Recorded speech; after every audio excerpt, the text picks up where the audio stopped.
Welcome back to Love for Lover. Thank you for joining me today on the Producer Mike Show. First, we ask our Heavenly Father, Jesus and the Holy Spirit, to bless this show with divine wisdom. This is a talk show where we celebrate and debate, interview topics that are happening around the whole of the Moana Pacific.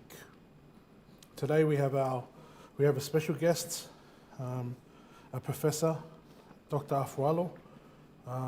We'll be discussing about topics that are happening in Samoa, and also talking about topics that are happening in Samoa. And there's some other things that I'm going to be talking about later on in the show, but I just want to cross over to Professor now and get him online. Thank you so much.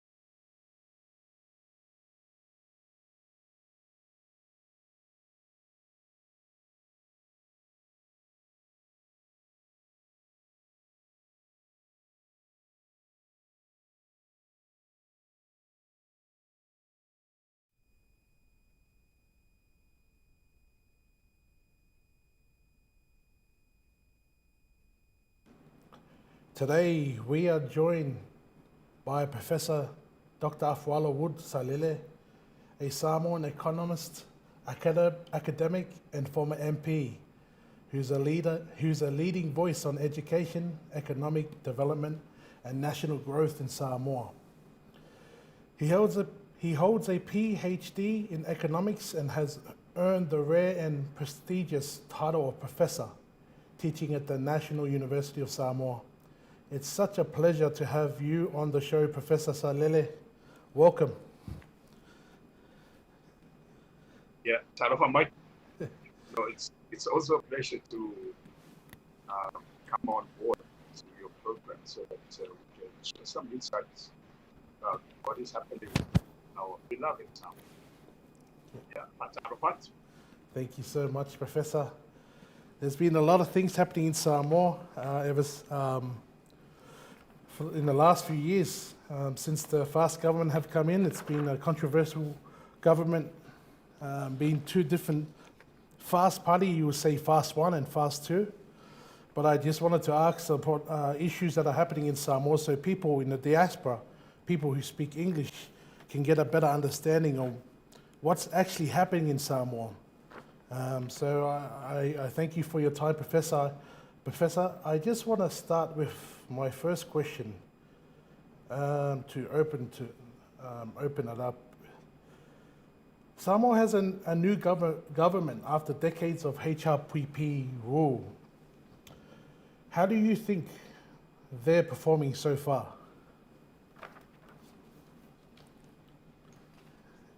Well, it's such a challenge in anyway.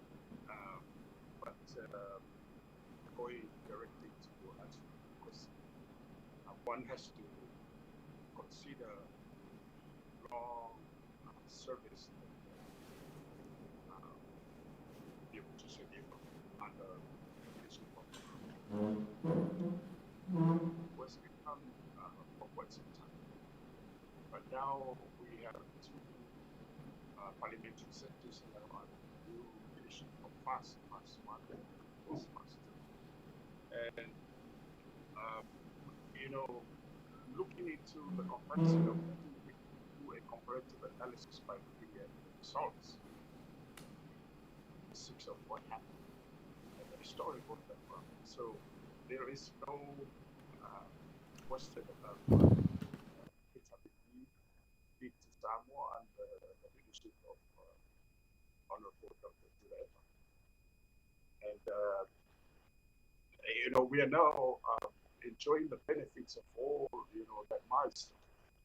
So looking into what is happening, we can only hope and wish that the transition from HRPP to current administration will continue to bear positive fruits, like what Dr.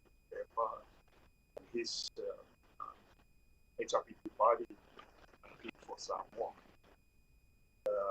So, broadly answering your question, we cannot aspire to give the proper response because statistics on its own speak for what Dr. Ture. And then, of course, looking at all the sectors of the economy, which is something which is amazing. We can only see it and give honorable the credit that it's a part.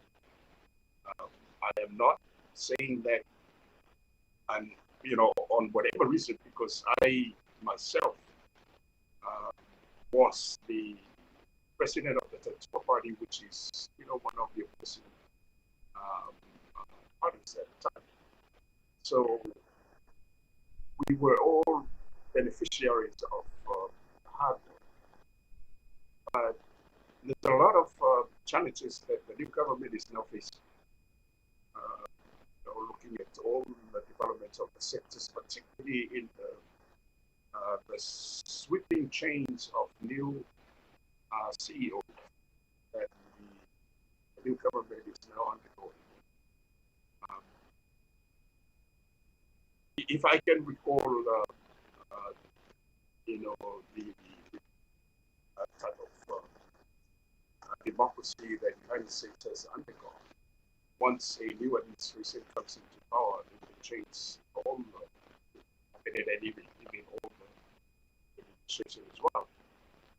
And that bear positive fruits because it's the United States is a huge country. You're looking at somewhere like 340 to 350 million. But for us here, which is very, very small, it's only just recently has reached a 215,000. So, trying to clean, sweep, if we use that term, like what is happening now, it's very unfortunate. It's very unfortunate, for small country and a small population. We need to make sure that we can give the very best of support to the limited human resource that we have. Because if we don't do it right, it would bear negative fruits for tomorrow, which is very true. If we look at the history of other political countries that have gone through a lot of changes because of changes in political environment. So your question goes directly to the heart of the general opinion that is happening now at the moment. I mean, we are the public servants, and we serve with the very best, the utmost of our abilities to make sure. And that is one thing I learned from Honorable that putting the right human person into the right position so that we can get the very best out of them. Otherwise, we will lose. And I see that is what is now, because for those that have been replaced, I think they will look for other greener pastures, and that is a huge loss. For example, recently the deputy CEO of police, she resigned on the wheel. She has now been given a huge chance to work at what to do. So that kind of reality that is happening around here at Samoa. I hope it answers your question.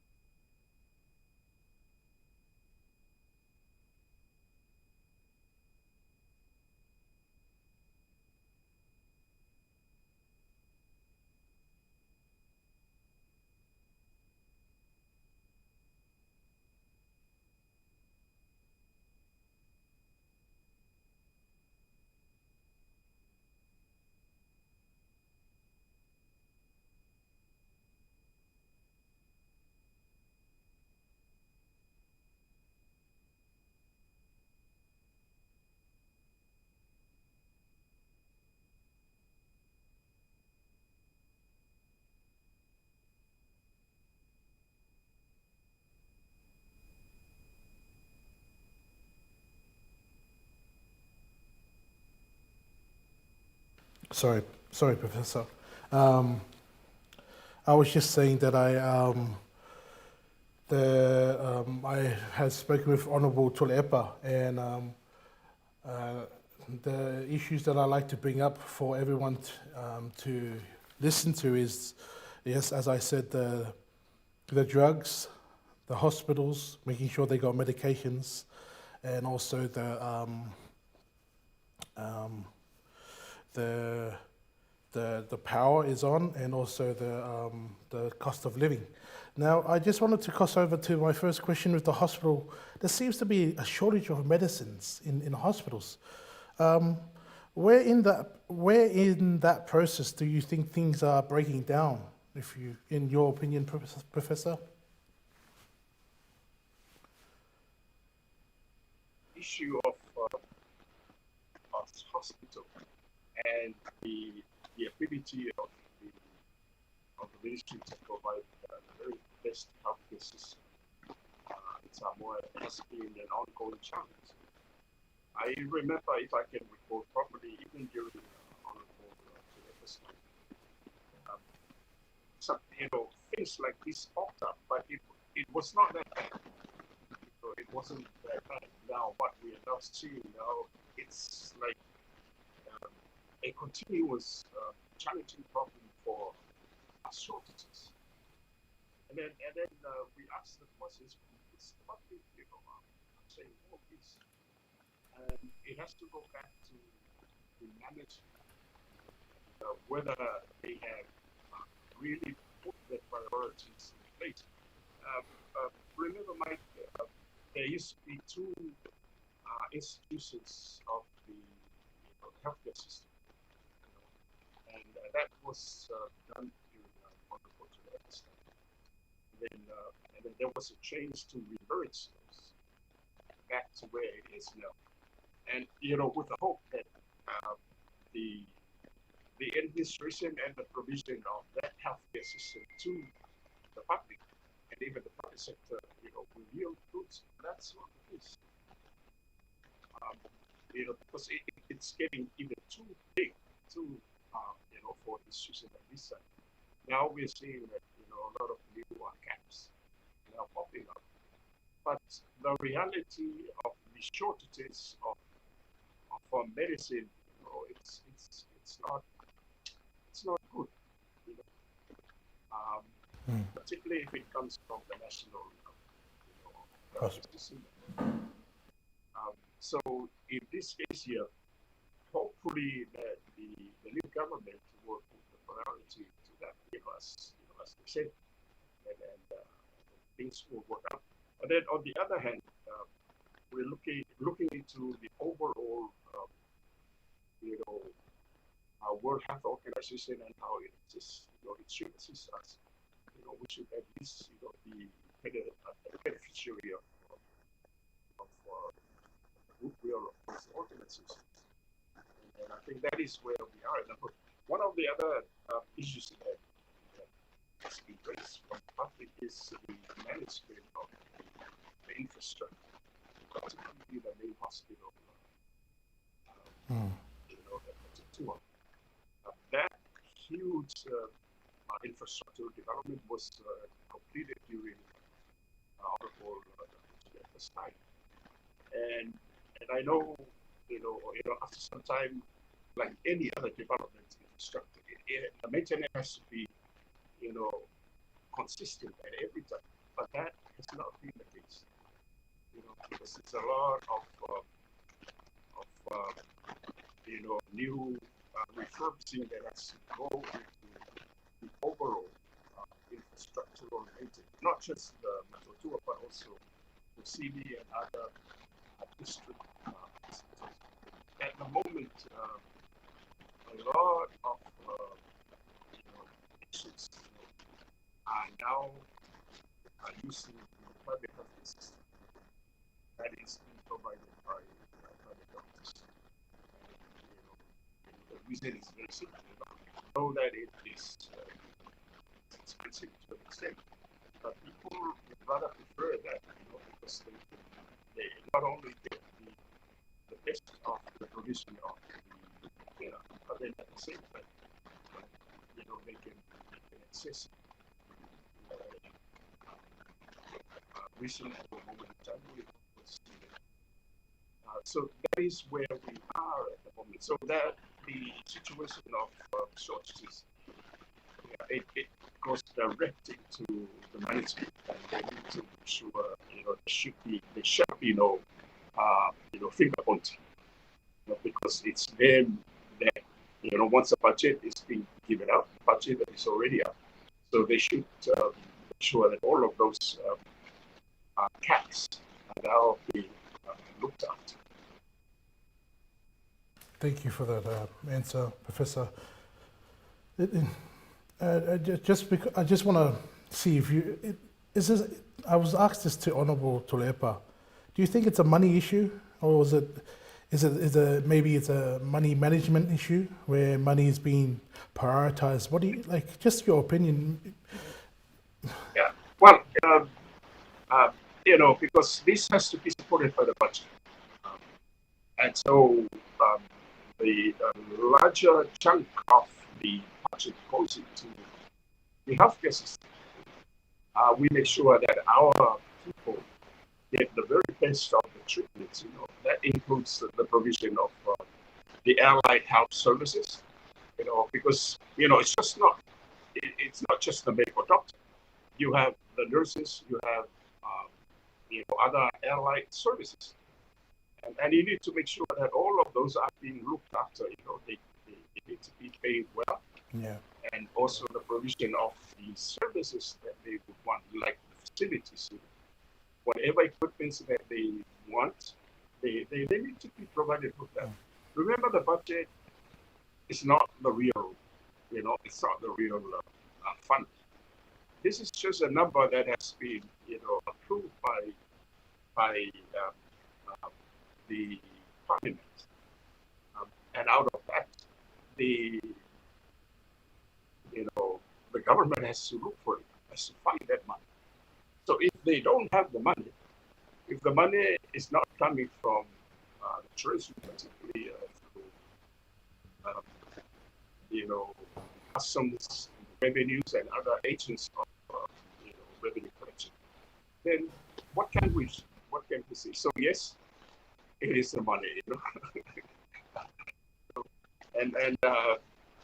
but I think we need to look at the comparative analysis of the two. Yes. Even though that under the old regime, under the Tulepa's regime, they also faced this problem, but it was not bad like what we are facing. So it's a challenge for the new government, although that they put a huge amount of money into making sure that healthcare system is being provided to the very best. So hopefully that the collection of revenue that goes into that is also up to date. Because it's only a mystery, because it's only them who know that. But we can know that they're not receiving that by the fruits. If there is shortage, that means there is no funding coming in. And I don't blame them. And I don't, because situations, we have our donor partners that we can ask for assistance. But the part of what is being provided, it has to come through the budget, both salaries and funding of all the services. And the equipment, the maintenance, and you name it. Would you say, just crossing over to the energy, the generators that are issue in Samoa over the past week, how was the power situation been in Samoa? Have there been any blackouts, disruptions in the last week? Is it improving? So far, no. But there were some problems 3 weeks back. So we experienced that. But not anymore. But what is happening?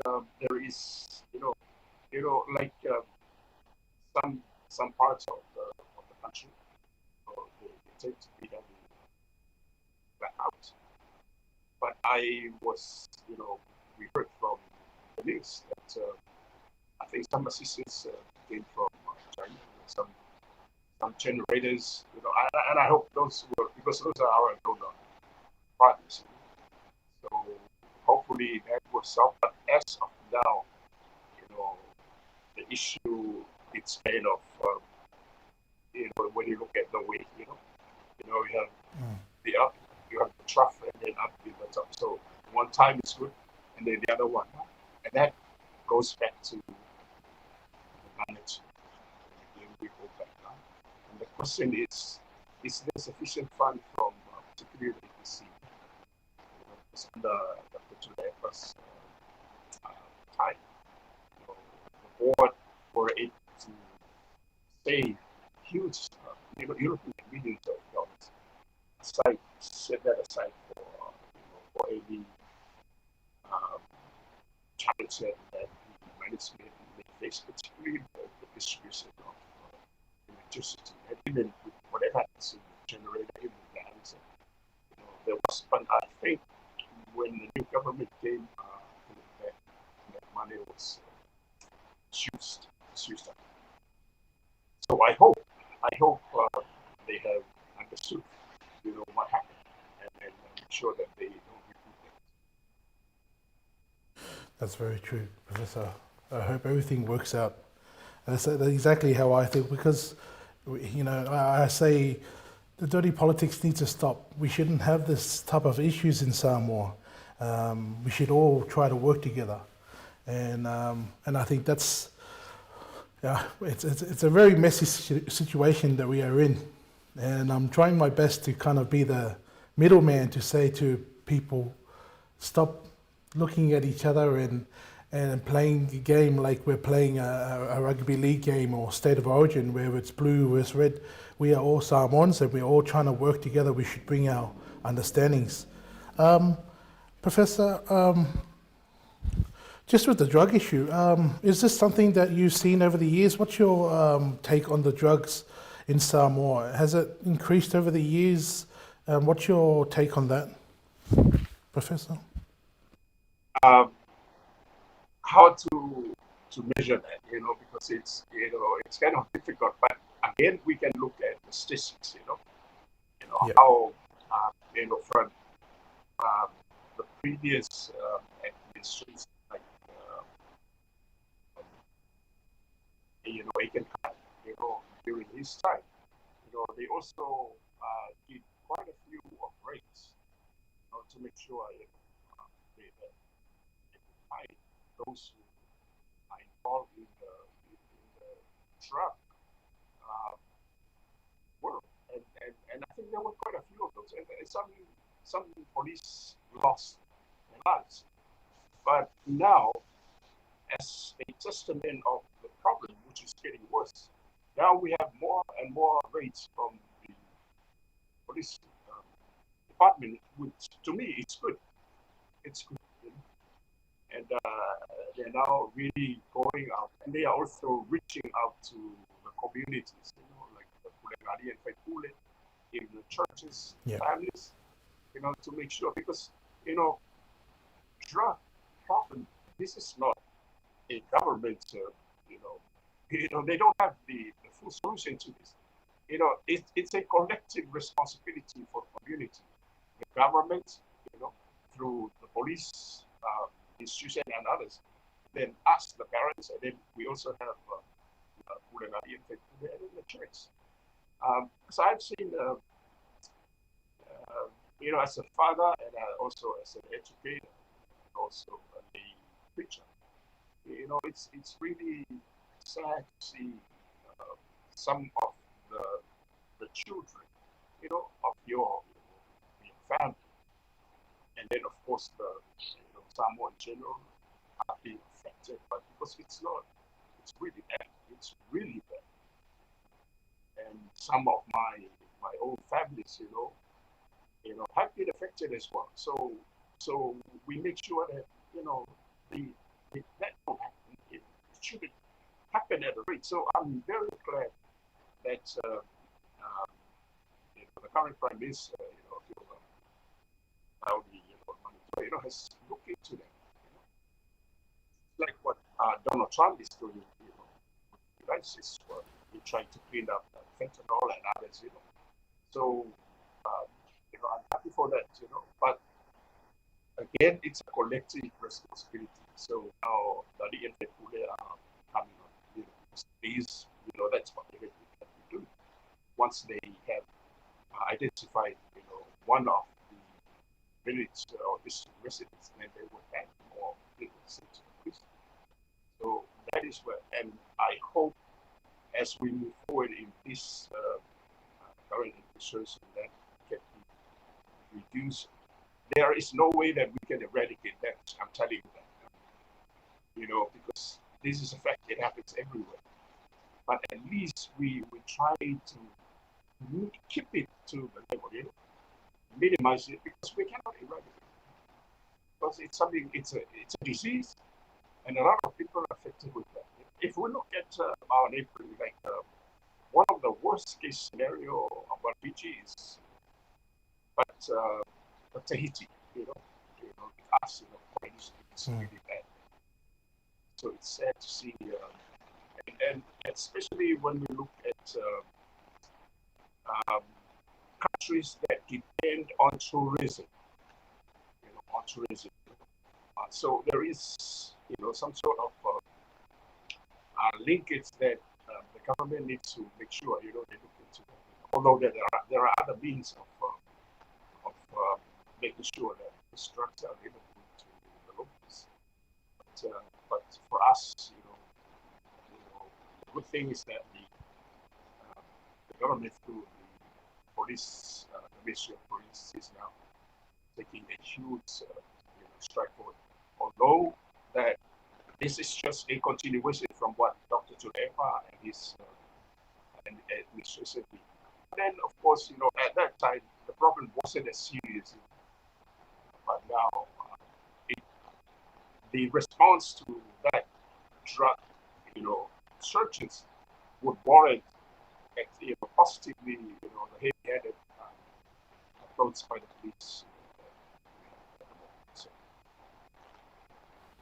Thank you for that, Professor. I totally agree. And I think that's a good thing that the government are using, working with the Whaipules. It's very important because they got their own, to be banished from the village, it's something you don't want to be a part of that system of, it's an embarrassment to the family. But I agree with that. And I think the police are doing a great job with the raids. It's good to see. But in saying that as well, there are issues coming where there's overcrowding inside the Tanumalala. Is that should we make a bigger jail? Is that what we're looking at doing, Professor? Tanumalala is a recently project by the HRD, and I think it's probably getting crowded, but it needs to have some extensions in terms of enlarging the cities. But anyway, I always remind my students, when I teach, particularly the final year, the mature students, final year degrees, economic students, and also postgraduate. I remind them of the severity of being involved in drugs. I always tell them to stay away from them. Because once you is I think it only takes one attempt and then you become addicted. That's really, really bad. That's right. So again, it's our collective responsibility. The parents as well to look after for any misbehaved action from the children or even because I tell you it's difficult when you see some of your family members get involved in it. Mm-hmm. You can pray and ask God, for help, but the help should come from us first. We should make sure that we clean up and move away from this. Just to go deep on that, Professor, because we've all grown up and I've been around people that have done stuff like that. Not been around, but I can see the effects that people go and why they do these types of things. And I think a lot of it's got to do with I feel like they're trying to escape from something. I feel like they're trying to move towards getting a feeling of a hit of freedom or a hit of like happiness. You know, I mean, this is from another angle. I'm just, but in saying that, because I love Samoa, I've been with my dad, and even though I don't speak the Samoan language well, but I've really analysed the culture, and I just want to ask this question. It's a little bit off topic, but how much do you think the capital, the Western society has affected our society? Because I like our culture. I love our culture and the way it is, the respect of the whaipules and the rules and stuff like that. But I just feel like the Western world is the influence in Samoa and obviously around the whole world, but it's getting a little bit like people here, they take drugs because they want to escape or they want to feel something better. Do you feel that the Western influence is affecting Samoa? Is that a concern for us as well that we need to be looking at from a different angle, Professor? It's already happening. It's already happening, but we have to be realistic with our expectations when we look at those. The world is moving forward, and then at the same time, we would like to give the very best education to our children. So, in saying that, the provision of that service, that noble service to our children, comes with the costs, and you just, alluded to it. And one of those, it will have an impact on the management, and of course the organization of the Pule. But like any someone for me, I hold quite a few matai titles, and I really, really value that and cherish that with all my heart. And to see that vital component of our society, which is it's our, what God gave that to us, and we are very unique, in that. And I hate to see that diminished, but we make sure, that's why, under Tulepa's leadership and hopefully now with the new government, they give the full support to the Pulanari and and whatever. So they work hand in hand, even with the the police. But it's a challenge that we face. But we make sure that we can be able to manage that challenge by instilling in our children the response to that. I mean, getting an education is not just something to get, a way out of poverty.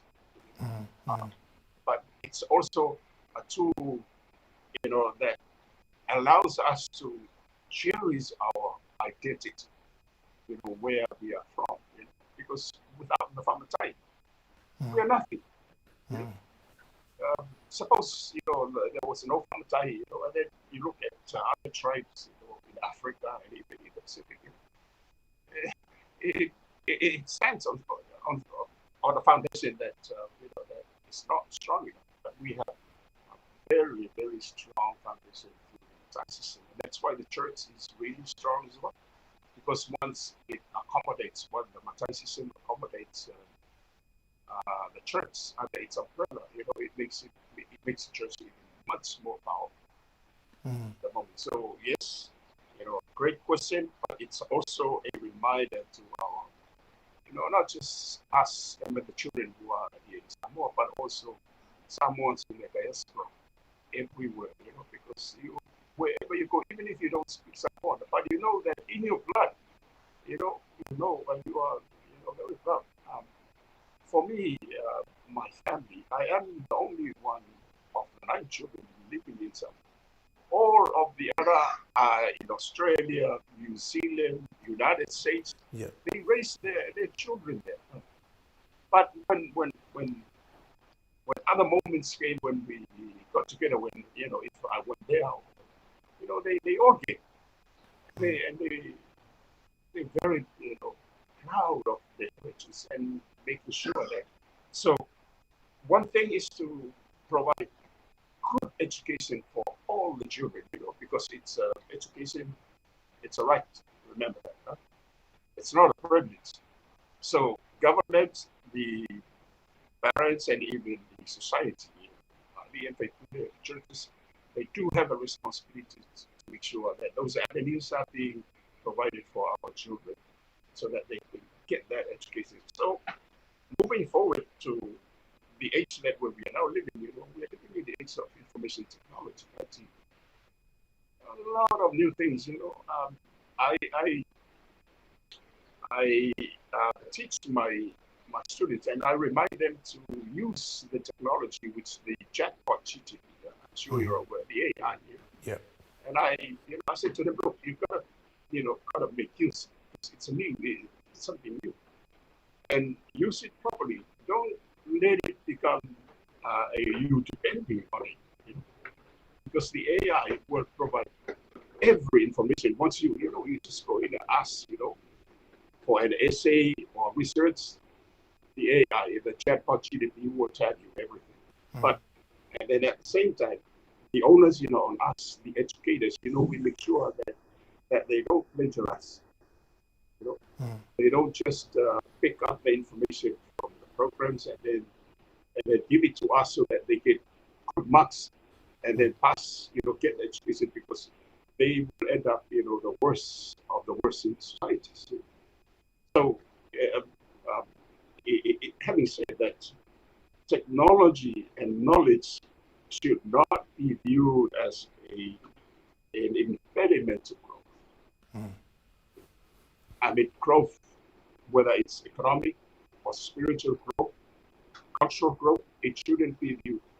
But we need to look at it from the positive side of the development, and then take it in, and then it will enhance, the development as a whole, as a nation, as a family, as we move forward.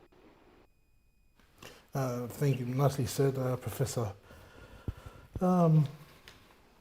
It's a very deep subject to me, this subject we're talking about, because a lot of Samoans in the diaspora, they have so much love and passion for Samoans, and you probably can see it when the rugby league comes around. There's a lot of flags and noise coming from our people, and a lot of them, they don't speak Samoan, and there's some part they don't understand it, but they're so proud. A lot of half castes, and so proud, and it's good to see, and that's why I feel that with Samoa, you're in Samoa. I feel like with Samoans, and I can see the government trying to move it into the Whaipule with this new whanawhaiwai system, right? So we can cross to that system. I can understand where they're bringing money into these Whaipulos to kind of build the constituents up, the districts up. I can see the idea, and it's going towards. I like the idea purely because my passion of what I think Samoans need to stand up and be proud for being Samoans, rather than looking at the West and trying to mimic what's happening in the Western society. I feel like there's an opportunity for the Samoans in Samoa to be in two worlds and bring up the culture.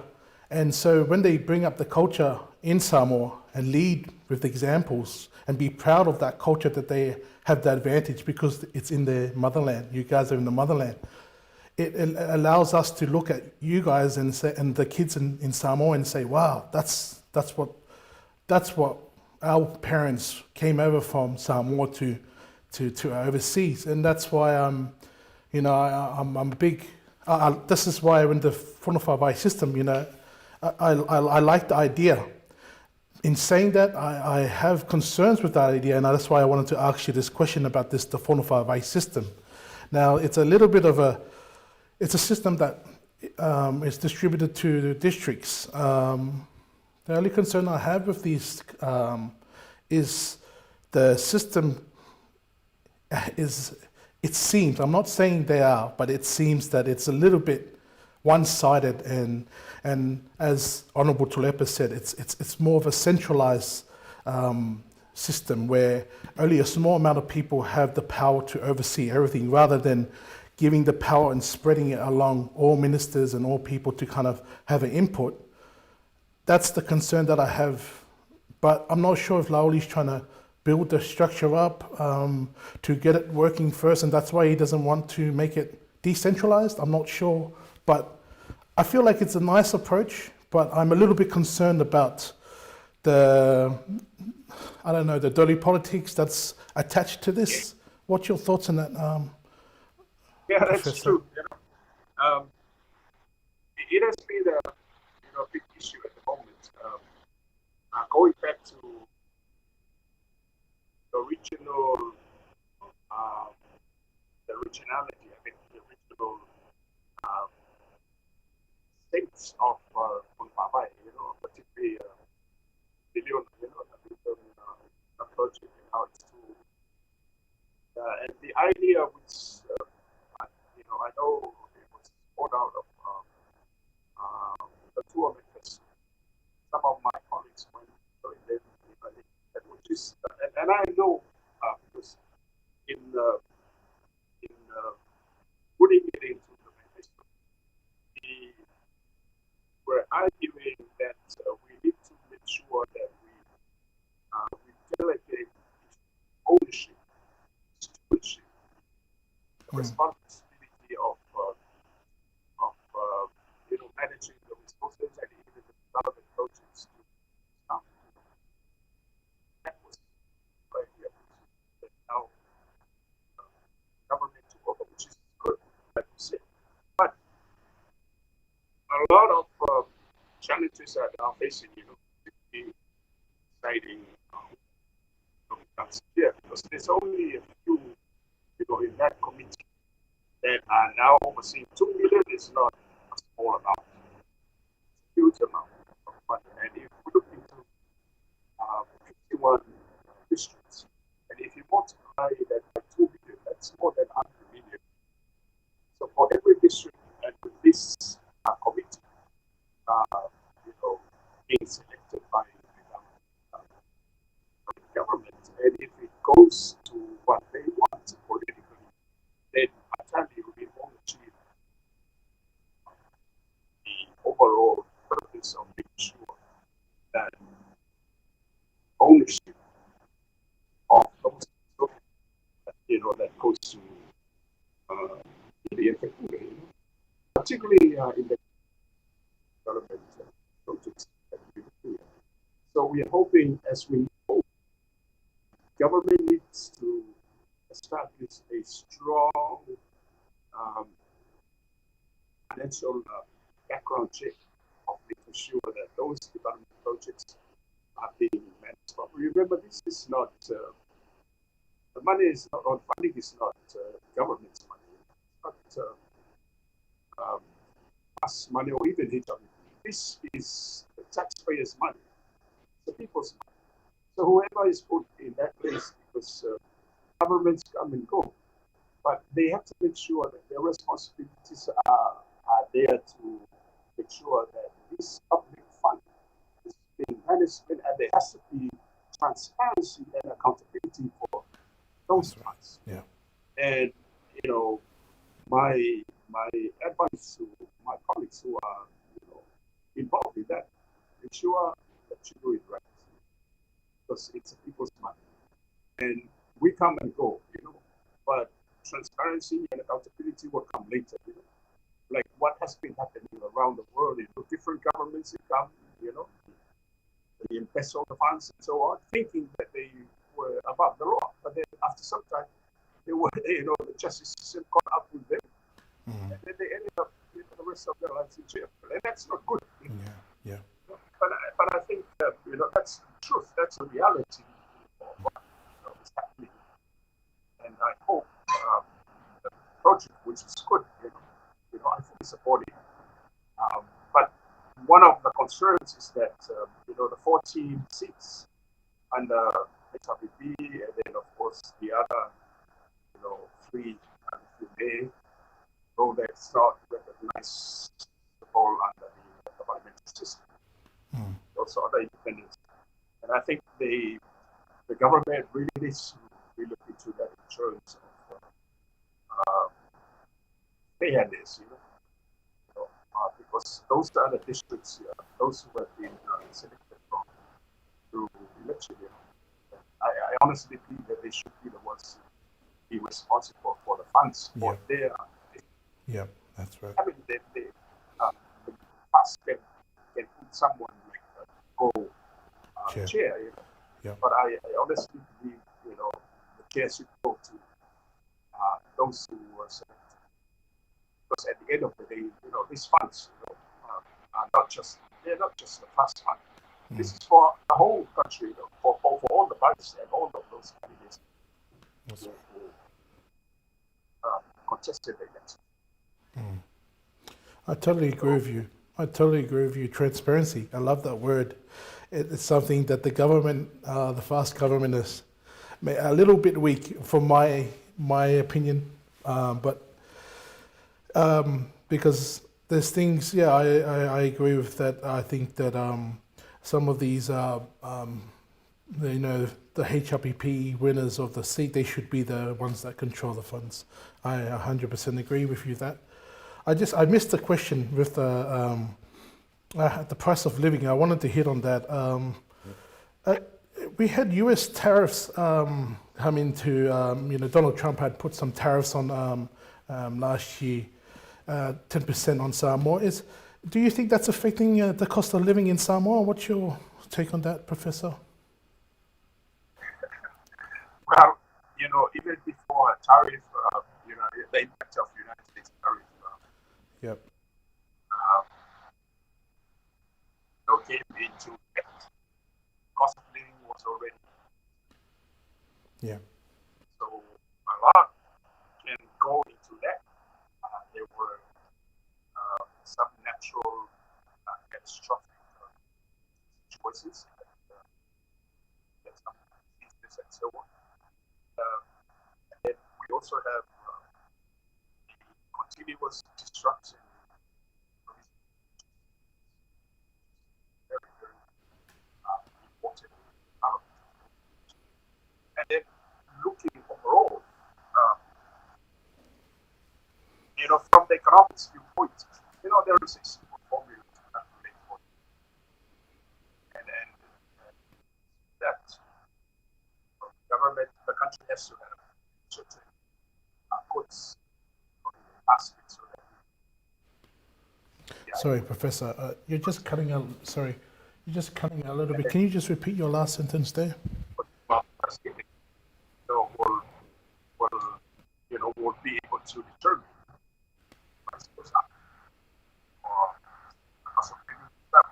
now coming back to tariff, when Samoa joined World Trade Organization,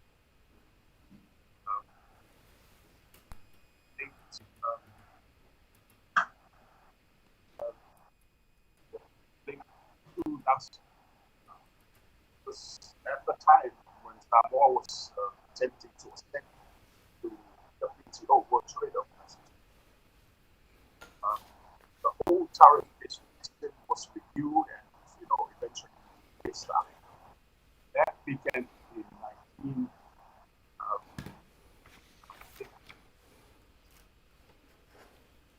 So it took almost 10 years, for that tariff-based system to slowly phased out.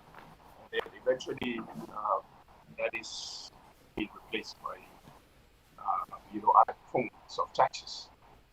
But under the World Trade Organization, tariffs, under free trade, tariffs have basically been removed.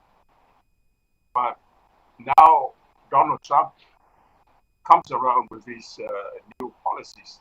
Remember, tariff it's just a tax levied on any imported. So any good that comes from, whether it comes from New Zealand, Australia, America, or even Samoa, or even Fiji, you have to levy, something, and we call that tariff, and it's calculated through CIF, cash cost and freight. It's very important, because the cost that is involved in bringing those goods into Samoa, and then you add on the percentage and so on. So it has been used. This is before joining the World Trade Organization. It has been used by Samoa as a revenue earner, like any other country. So tariff, it's a protectionist. It protects your infants or your industries, from other industries. Because if you, for example, we have our own local industries. We have our local industries, and to protect those local industries, we have to raise the tariff. We have to raise the tariff for same or similar goods. I give an example of alcohol. We locally produce, manufacture by Lima. It's not coming back. And, Taula, and so these are very, dear products to our local consumers, and even when we export those. But in order for them to succeed, we have to levy a higher tax on the very, the beers, the alcohol, like from New Zealand, Sri Lanka, and not even Australia. But the whole purpose of that, those revenue levied on the tax levied on them, is to make sure that what is happening will allow the consumers, the local consumers, to make those products less desirable to them. And having said that, that means they will choose our local products because it's not only cheap, of course, the quality. And that's the whole purpose for tariffs. That's the traditional economic viewpoint. Not only a revenue earner for them, but then at the same time, it protects the local industries. Then World Trade Organization comes along, which is the agenda driven by those who believe in globalization, and we call globalists. And I think Australia, champions that. Not I mean, different governments, even in New Zealand, Okay. You look at you and others, and as a result, borders are open, and the whole story. And what we are seeing, arguing that free trade, because under the dilemma, under World Trade Organization, they push for free trade. But there is no free trade. It has to be fair trade. And they don't want to talk about fair trade because they know that there is no such thing as free trade. And through that, the smaller economies, even us, we are in the winds of this. But luckily, under the return of the WTO, and then we have to collect our revenue through excise taxes and other means, to finance our budget. And now, your question is, will the tariffication reintroduction by Donald Trump affect some? Of course, it does, because if the United States levies tariff on New Zealand goods and also Australia, they will have an impact on us. And then, of course, we have American Samoa. A lot of the trade happens around us because American Samoa, is a territory, and they all go under the federal. So whatever the boss says, that's it. So it does affect us in a sense. We export taro and others to the mainland as well. They would have an impact on it. But then it comes to negotiations. That's where good governments, strong governments would have to lay their case before Trump, Donald Trump. Not sure, because I know Donald Trump loves American Samoa, and us, as well. So if we go there, with that mindset, I'm sure they will will say, okay, we'll give you this. I mean, what can United States get from us? Nothing. You know, for American Samoa, they have this is the only territory in South Pacific, and it's for security of the whole region as well. So yes, it does have an impact when we look at it, but then at the same time, tariff, we need to put on tariffs again. That means it's good for budgeting. So we're not going to collect, let's say sufficient revenue to finance our budget, but then at the same time, it would have an impact on inflation. Well said, thank you, Professor. Do you think that with the you saying that, because I couldn't hear you at the start there, Professor, but you were saying with the Vailima and the Tola, so you're saying that it's more expensive. Are you suggesting that it should be cheaper for the people in Samoa, or can you run us through that?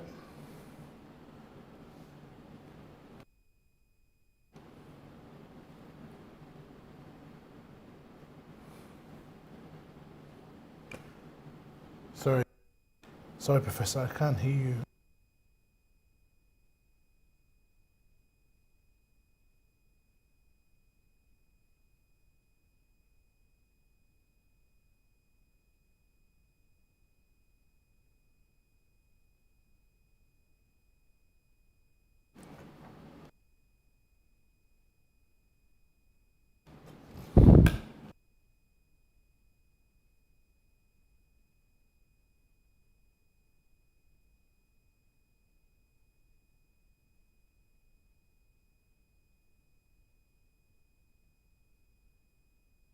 Yep, Sam.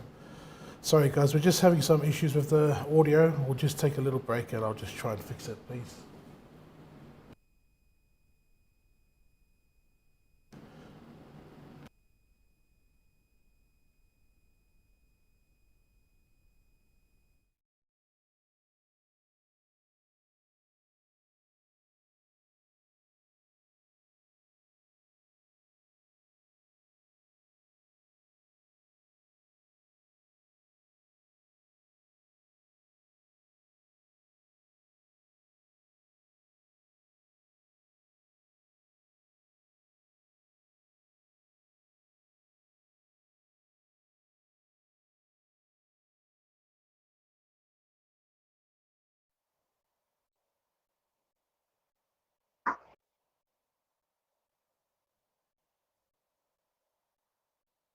Yes, yeah, I can hear you. Okay.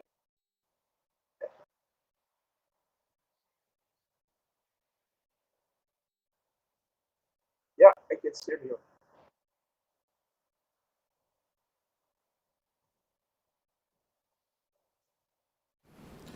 I kind of got lost. Yeah, just Yeah, sorry. Can you run me through the Vailima? You're suggesting that we have more. The prices should go lower. Is that what you're suggesting, Afualo? no, well, what I said is that under tariff, the tarification system, um, we can use that as a protectionist. That means we protect our local industries. And having said that, um, we can levy higher taxes on imported beer, whatever, any American beer, Australian, or even New Zealand. And in that case, we collect more revenue, but then at the same time, we are now enticing the consumers to make this foreign beer less desirable to them, and they opt to buy our local ones because they're not only cheap, but they also have the quality. So it's a fundamental economic principle, and that's why countries use tariffs. And that's exactly why Donald Trump went back to to the tariffication system, because they lost a lot of jobs. The industries, manufacturing sector, was, I said, they they were relocated to other countries, mainly developing world. So now it's putting that back. So for countries who are now trying to whatever could, to export to the United States or even us, for example, they would have to face maybe 100%, 50 or 100% tariff. And that's a huge amount of revenue for the United States. But then at the same time, it protects, the consumers, and the producers, because now the local consumers would want to buy, those expensive exports, those that are being imported, the imports, but they decided to buy and consume the local. So that's the general, economic underpinning. Yeah. And then WTO came along, tried to remove that, and they say that, free trade, but nothing's free, and fair trade, even fair trade, because bigger countries, they don't pay, because they dump goods, for our economy.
Yes, yeah, I can. Yeah,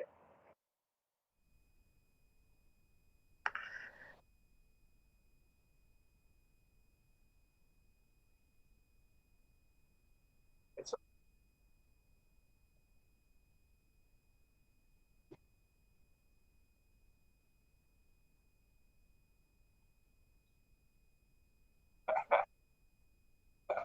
when I can get another opportunity. That's why but I'll just run through some more questions so I can, I don't want to hold you for too long. I just wanted to touch on the education side. They have the NUS has got new programs coming in. Do you think these new programs that will meet the real needs of Samoa workforce, or could some areas still be overlooked?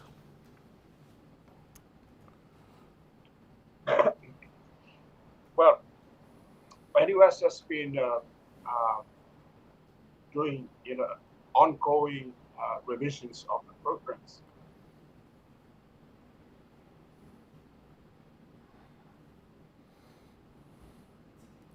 Yep.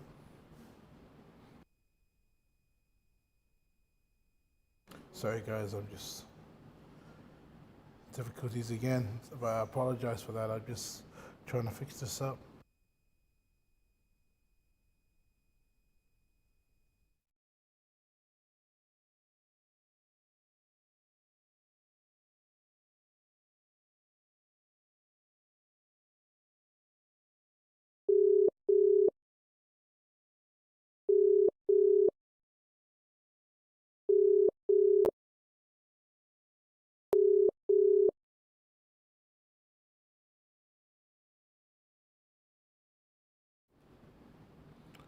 We just sorry guys. I am the producer, Mike. So I'm usually behind the keyboard, and it's very hard for me to try and focus on two things at a time. So please be patient with me, and as we try and fix this issue up. Yeah.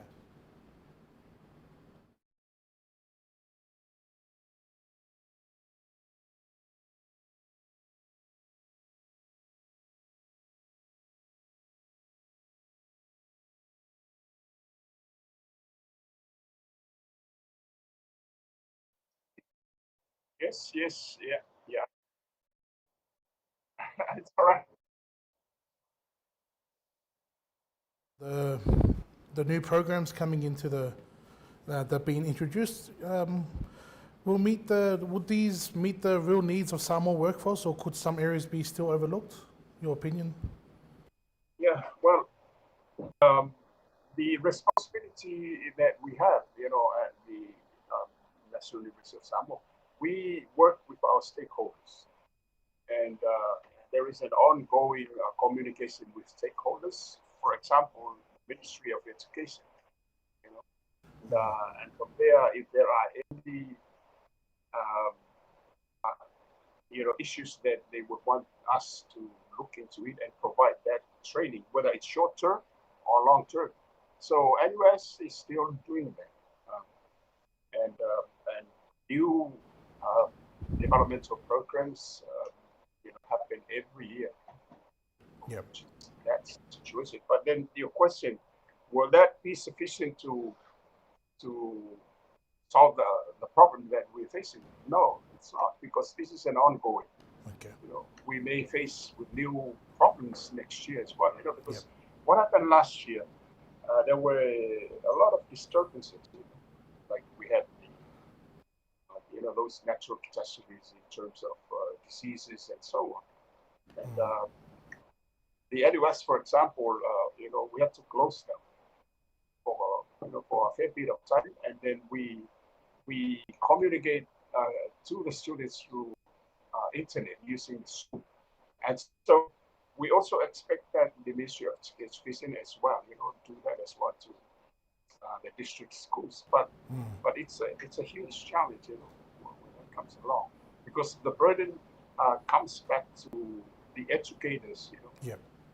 teachers. But I've seen since we are now in the second year of the transitional development process.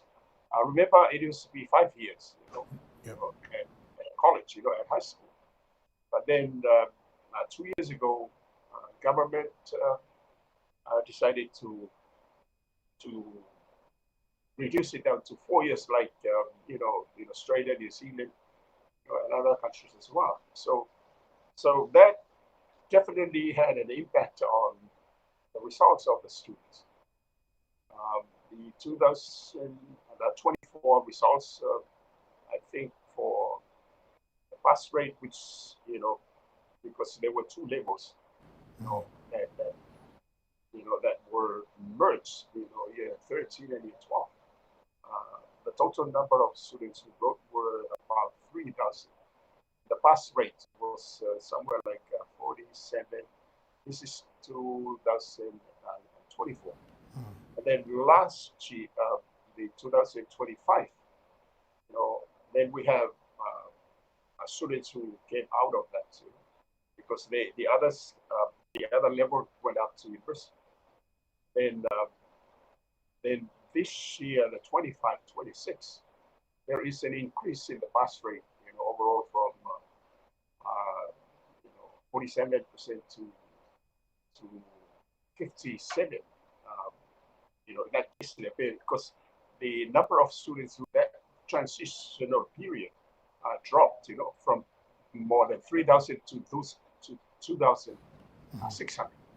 So that is expected, it is expected, as we look at this transition. So we are hoping with few disturbances in terms of the delivery of the services to the students this year, we should expect a higher pass rate. Remember the transition, changing from 5 to 4 years. Those were development stage done through the previous administration, through Honorable Dr. Turepa, which is, and I understand why, because we have to reduce down to 4, so it took a while. And also under Honorable Dr. Turepa's administration, they set up colleges for, year 13, at the time, for all the district schools, which is a major. That was when I was a member of parliament at the time in the opposition. And that was really good, because I even supported it. But now, with the new government now, I see a lot of finger pointing, even trying to, some also say that we need to go back to 5 years. That's not, we're not moving forward, We need to, because this is the transitional period. And then probably in the next 2-3 years, it will be smoothed out as we move along. So for NUS, as the leading tertiary educator here in Samoa, we do our part, and we liaise with our stakeholders. I'm talking about our faculty of business and entrepreneurship, and I'm a senior lecturer in economics, and we work, with other departments of our faculty, and also we discuss with our stakeholders, the business community, education sector, and so on. What are, some of the new programs that you will fund us, and then we have to abide with that. For example, like we are now in the middle of developing the Master of Commerce, which has been overdue, but we have to do other programs like postgraduate, and then slowly, So that kind of, and even in our faculty too, we have a very strong TVET, the TVET, technical, the vocational institute are, where those students who we teach and we prepare for the private sector, like different trades, So that's the, and I speak on, on the whole of faculties as well. Some critiques I saw, they were, for me, they were not fair, because the teaching profession is not easy, It's not easy, and it's a 24/7 work. So for those who are involved in they pour their whole soul, their mind and soul into making sure that our children, are being worth it. Most of the those who are serving, in the public service, most of them, even the private sector, most of them came through NUS, and that's a fact. they are products of national reviews and so on. So if they say this and this and that, then I don't believe that. Or even blaming the teachers, for the job. Now, come on, teaching is a noble profession, and that's why we put, a huge emphasis on education in the budget, and even the health sector as well, to make sure, because a healthy population and an educated population, would see the results. Yes. And that was one of the factors that drove the HRPP manifesto, even the two as well, in the past. So hopefully, the past is also looking more into that. And it's a collective responsibility, the stakeholders, the government, and then the parents, and then the students. There are other stakeholders there, like the village council, the churches, all of those. But there are three main stakeholders in ensuring that education is, it's the government, of course, then the parents, and then the students, the children. So if what I see from NUS, coming into NUS, most of those who did well came out of families, that have at least, been exposed to higher education, or, with a good nurtured environment that provides, that kind of education. Yeah. So, for me, I look at this and all these, critiques as a not counseling. But we take it, we look at it because it's an ongoing, and a challenge, because we just finished our enrollment yesterday, that's gonna for those and make sure once they come through our foundation programs, for those who choose to go through scholarships like New Zealand, Australia, and of course USP and others, and then the rest, if they want to pursue higher education at NUS, we provide them. We provide it, and the bulk of the students choose to stay, because we have that right, and the parents, believe in the product that we give, and that's why the most, like the private sector and even the public sector, most of them graduates of NUS. So, that's where we are at the moment. Professor, just to quickly, so then I would assume that with the suggestion of bringing overseas teachers to help, does that hurt some more or help some more? I think you pretty much answered it in your last answer, but well, it's a good question, and it has been it created a lot of emotion there. Once the PM said that, I guess, I hope, I'm wrong. I hope it's a slip of the tongue, by saying that, but I hope he didn't mean that, because the education sector is not easy to deal with. And if you really want, then you have to put, money, you have to put your money where your mouth is.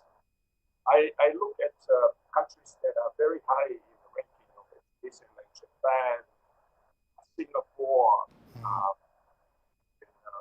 Korea, even Canada, and others, Australia.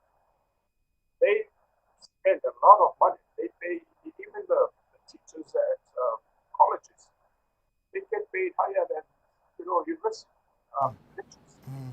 And the whole purpose is that, because you want them to, you want the quality, the best. And I think that's one of the challenges.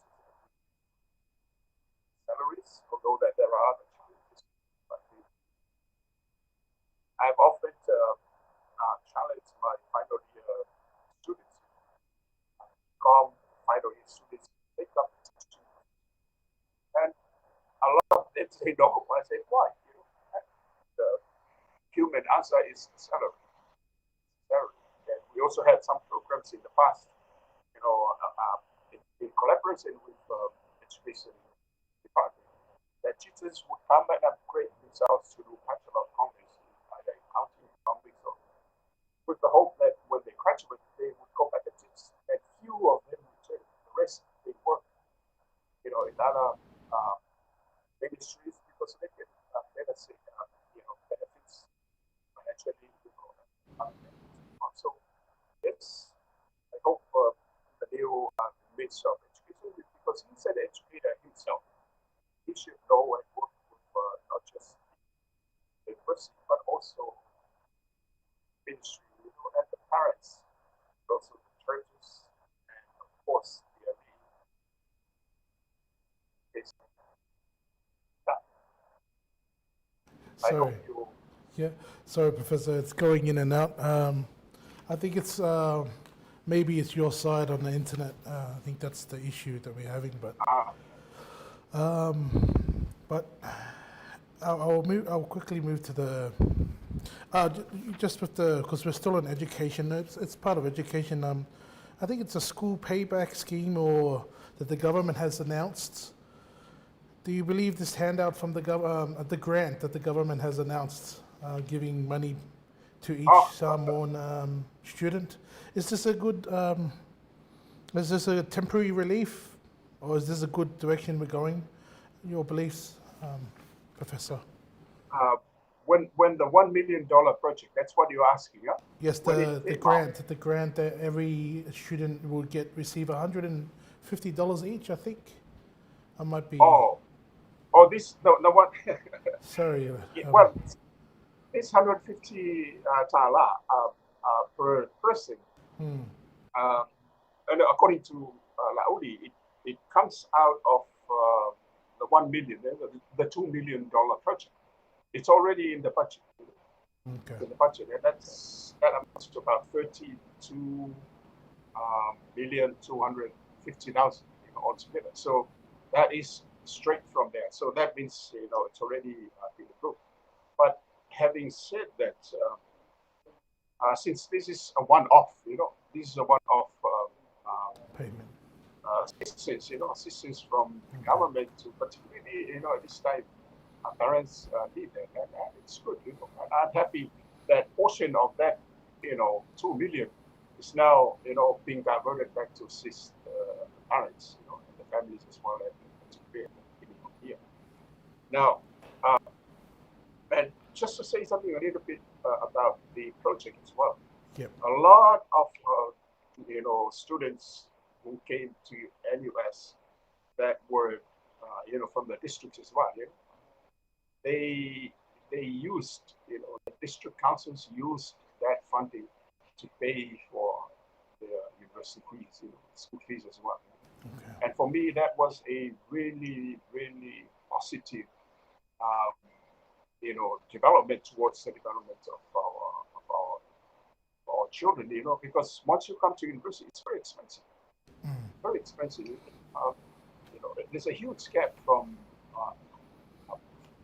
colleges up to high schools up to the university. So at least you use portion of that billion or 2 billion project to fund those who have been able to reach higher education level, but they don't have the financial support.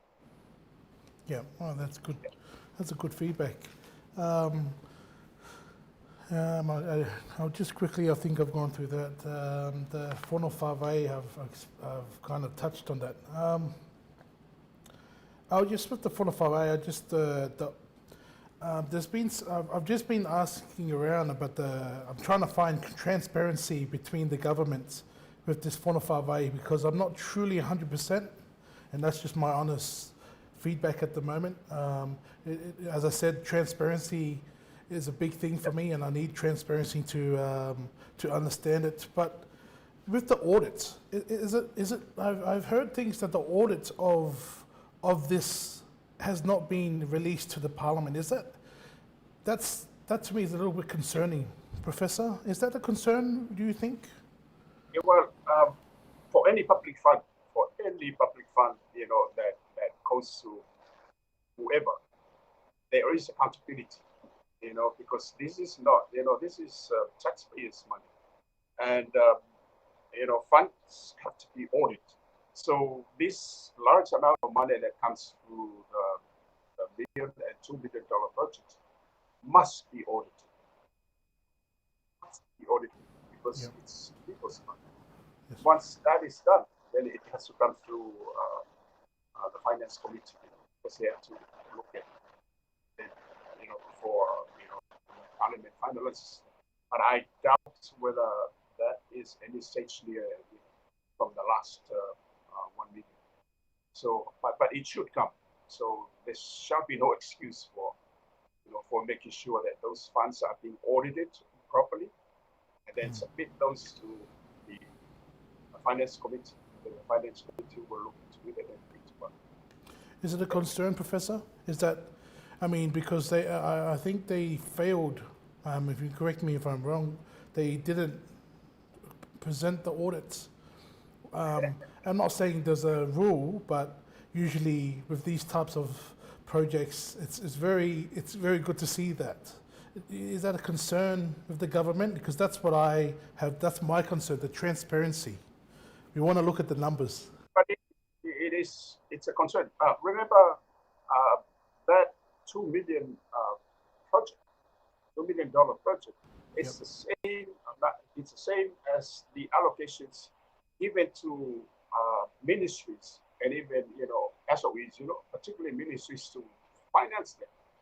So at the end of the day, once the budget of this year is finished, from those ministries, then they'll have to audit all of those public funds, and then submit the reports to Parliament, and then whatever committees, particularly the Finance Committee, will look at the actuals, whether those have been appropriately dispersed, and there would be accountability.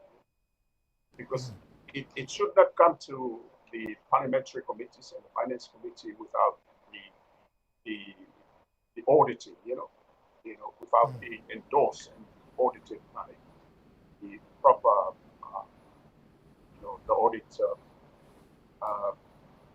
division, and also the private sector who are involved in auditing as well. So if you, but so far we haven't heard. I don't think we haven't heard about any reports of. Remember, it's about 4 years. It's about 4 years. The last time, the first. I've never heard of any reports coming in to account for those mediums. okay. So now Laudi has just started. Laudi March has just started. Yeah. So I cannot blame him, because he's just started. But PMA and his cabinet should be accountable to, the last 4 years of those. And those reports, accounts should come to the Finance Committee and other committees at Parliament. Thank you so much for your time, Professor. I don't want to hold you. I've got more questions, but I don't want to hold you for any longer because I know it's been a long time. But if we have a chance next week, I would love to, if you're free. But thank you so much. If you have anything to say, messages, or I just want to say thank you for coming onto the show and sharing your knowledge and your experience to the diaspora and the people that are listening. Yeah, well, all I have to say is that, thank you for the opportunity having to converse with you personally, but then at the same time, we're sharing the knowledge with the rest of Samoans, and even those who are not Samoans, who are able to communicate in English. That's knowledge being shared, and I'm very happy. But next time, why not? Thank you so much for your time, Professor. Yeah, thank you.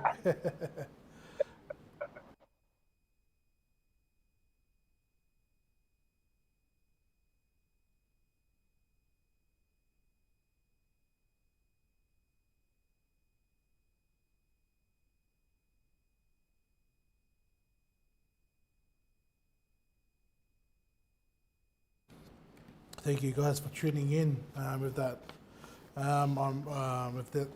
interview with Professor AFUALO. He's a very smart man, and just blessed to have people like him to want to come on the show. But I apologize for the audio difficulties. I'll do my best to fix that up. But I had more questions for him, and then, you know, it's the first time we're talking about this online. This is the first time we're talking, so hopefully we have more time to, you know, ask more questions and get more understanding with the issues that are happening in Samoa. But I'll just take a little break, and then I just wanted to talk on a different subject. So just bear with us, guys.